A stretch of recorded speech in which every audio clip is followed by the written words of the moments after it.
Hey, welcome back to Musical Architects. When our productions get complicated with lots of tracks, I like to simplify it a little bit by submixing. And with that I mean taking instruments that play the same thing and combining them into a stereo mixdown. For example, backing vocals. I don't need to hear 16 vocals when they really sing one thing. So I want to show you a simple way of cleaning up things like backing vocals and creating submix to help your workflow and to make it sound better and for your brain to have not so much to handle. Let's take a look.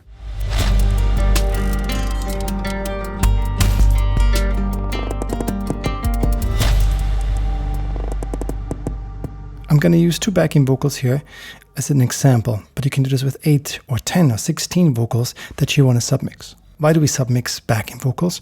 Because it's no point for me to think about 16 vocals if they sound like one instrument. So what I do is sort out, clean up what I have to clean up, and I want to show you a couple quick steps to do so. So here are 2 O's or 2 M's. Solo them. But there's little noises in there that are not so good in this particular environment. So what I'm going to do is I make sure I have take 1 and take 2 different takes. I'm going to go flatten them. I have a shortcut set up, but I can also just simply go click flatten. That shows me the actual takes.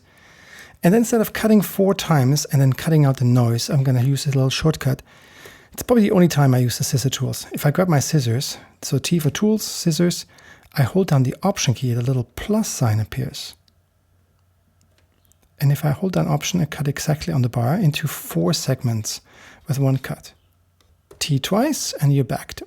So now I'm going to shorten this so that little noise goes away. You can see here on the parameter. But I'm cutting off a little bit too much on the beginning, so I'm going to extend the beginning because it's coming in a little before the beat. And now I'm going to double check with a click here.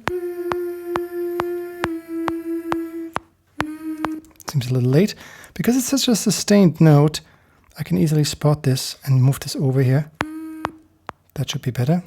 Let's solo these 2 tracks.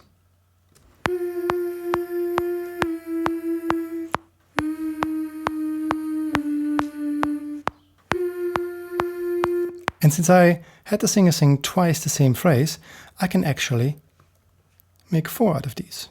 Because she's singing a new take here, you don't want to double the same take, but you can stack them together. I'm panning left, right. Test different options, but keep it sort of balanced. If one is 10 o'clock, then the other one would be probably 2 o'clock.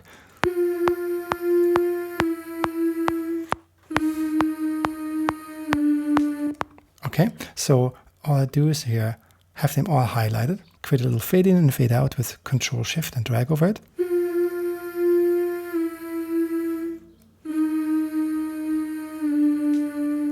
Now I hear a click there, and that's in the recording. How am I going to fix that?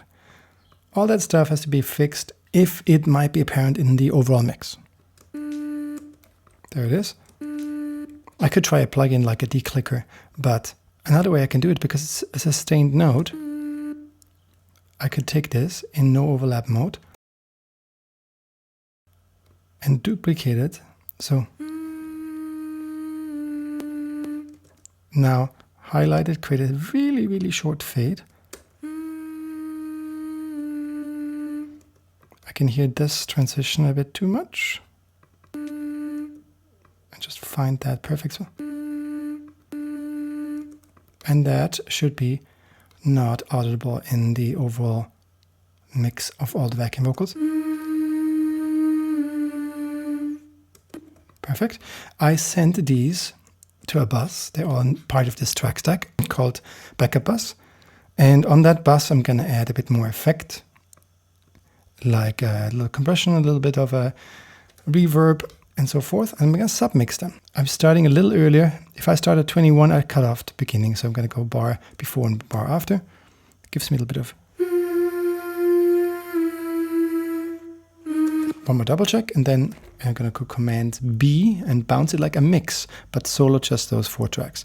Add it to the project, because then it's easy to find. If I go to F, my file browser, and scroll to the bottom, I see my mix here. And I can bring this in and align it with my cycle.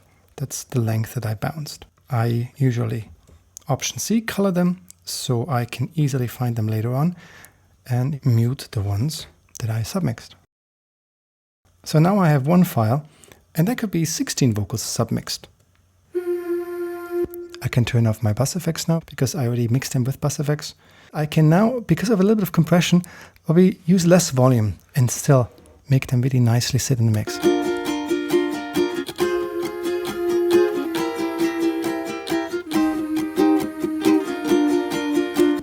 How crisp, how dull, how warm, how affected you want to be, that's totally up to you and the style of music you're doing.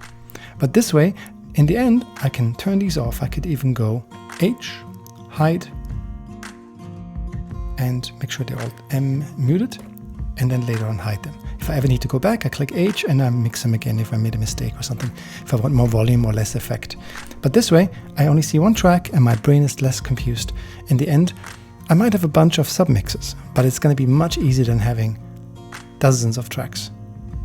Hope this makes sense, and it's going to help your mixing process and production process. Hey, thanks so much for watching. I hope this made sense and gives you the tools and skills to edit things very quickly in the future without spending much time and messing up your song.